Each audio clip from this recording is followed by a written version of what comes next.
Adorable qui descend et bonjour, vous êtes Lucie Mariotti? Oui, bah c'est votre mère qui nous a appelés.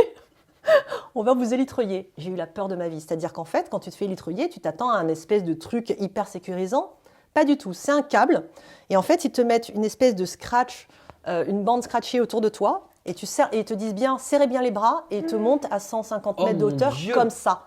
Alors, j'ai pas spécialement le vertige, mais après ça, j'ai commencé à l'avoir. C'est-à-dire que quand je suis arrivée juste en dessous de l'hélicoptère et que j'ai vu que je ne tenais qu'à une lanière scratchée, avec le fait que mes bras étaient comme ça, je me suis dit, mon Dieu, mais là, voilà, je suis au bord littéralement du précipice, et cette conscience, je l'ai gardée, et depuis, j'ai le vertige. Depuis, j'ai peur du vide. Ouais, j'ai eu très peur, ça m'a bloqué, par rapport au vide, ça m'a bloqué. La première fois que tu t'es sentie vieillir?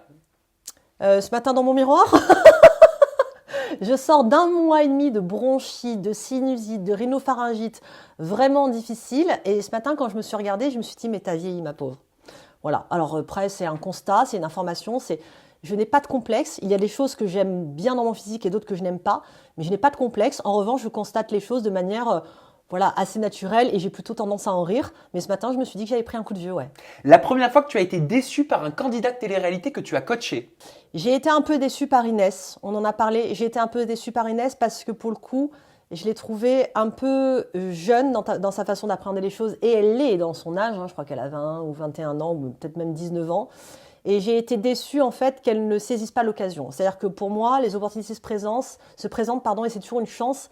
Et tu n'es pas obligé de les saisir, mais au moins tu dois avoir le respect du fait qu'elle s'offre à toi et que ça demande du travail aux gens. Donc voilà, j'ai été un peu déçue, pas par elle, mais par l'occasion manquée.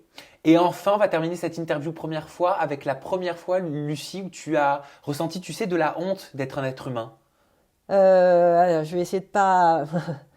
Depuis que je suis devenue maman, il y a un truc qui passe pas, c'est la maltraitance pour les enfants. C'est la dernière fois que j'ai eu honte d'un être humain et de faire partie de ce monde. Et c'est de manière très émue, je le dis, mais dans l'absolu, je pense que le monde reste quand même un endroit très très beau et que l'humain évolue. Même si on a encore beaucoup de travail, je pense que l'être humain évolue vers de belles choses et de plus en plus. Mais ce jour-là, j'ai eu du mal, c'est quand j'ai entendu parler de cette petite fille, et ça remonte à il y a quelques années, qui avait passé les deux premières années de sa vie dans le coffre d'une voiture. Je ne sais pas si tu te souviens de ça. J'en ai pleuré pendant 3 semaines.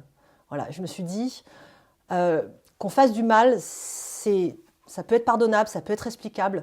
Qu'on touche aux enfants, c'est quelque chose que je peux comprendre de manière... en tant que psy, je peux le comprendre parce que je sais les mécanismes de pensée. Je sais comment les gens se construisent dans leur douleur et dans leurs démons. Mais à ce moment-là, je vrille. J'oublie complètement que je suis capable d'ouverture d'esprit. Je suis juste une maman et ça me flingue littéralement. Ouais.